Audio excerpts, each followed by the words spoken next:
A day in my life as a university English lecturer dito sa Thailand. First things first, outfit check muna tayo guys. By the way, wala pala kaming uniform dito sa university. So pwede kong isuot lahat ng mga gusto kong isuot. Wag lang shorts, jeans, at saka sando. Saka t-shirt na rin, hindi pwede. Pero syempre, as a pabibo or bida-bida, kailangan natin magpakitang gilas kasi first day natin. So dapat kagalang-galang ang aura natin. Siya nga pala, medyo malayo yung tinitirahan ko sa university. So kailangan kong sumakay ng dalawang bus.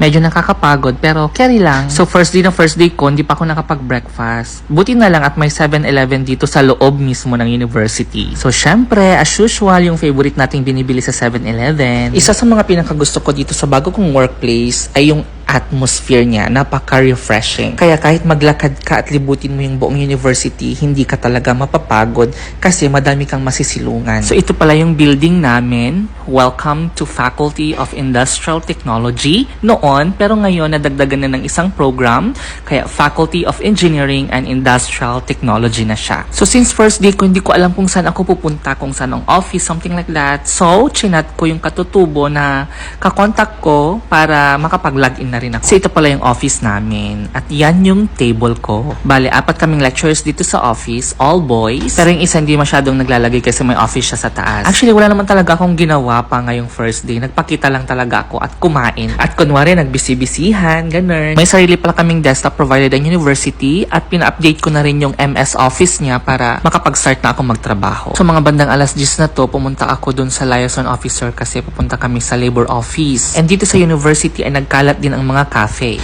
Which is good kasi bet ko ang mga cafes. Maybe one of these days, mag-cafe hopping tayo dito sa university. So ito na nga, papunta na kami ng liaison officer ko sa labor office. Okay kami sa university's van at ito, pinick up namin yung work permit ko. Finally, nakuha ko na rin yung work permit ko. Siguro kung hindi transfer visa ang nangyari, wala pa rin akong work permit ngayon. Kaya super thankful ako kay Miss Tor, yung dati kong liaison officer sa old school ko. At pinagbigyan niya yung request ko na i-transfer lang yung visa ko. Kain po pala tayo ng lunch. So after ko kumain ng lunch, pinapirma nila ako ng mga kung ano-anong mga documents para sa ID, para sa salary, sa allowance, gano'n. And lalagyan din pala ng partition itong mga tables namin nung isang Pinoy na kasama ko dito sa office. Alam nyo bang nag-offer ako ng help para tulungan ko silang magpunas, gano'n. Pero ayaw talaga nila. Alam nyo naman ako, sanay akong maglinis. Simula pa lang nasa Pinas ako. Lalo na nung nasa old school pa ako. Ngayon, ayaw na akong paglinisin. Hindi ako sanay talaga. Pero syempre, maglilinis pa rin ako ha. So sa mga time na ito, naghihintay na ako ng bus. Pero hindi na pala dumadaan yung bus dito kapag 3 PM na. Wala akong choice kundi nag-book ako ng habal-habal na naman. Nagmotor na naman ako, guys. I can sense na itong bagong workplace ko is really meant for me. This is one of my answered prayers this year. Iniyakan ko to, niluhuran ko ito sa Panginoon. Kasi sa dami ng rejections na pinagdaanan ko, dito pala niya ako dadalhin. Kaya ikaw, wag kang mawalan ng pag-asa. God will make it happen when the time is right.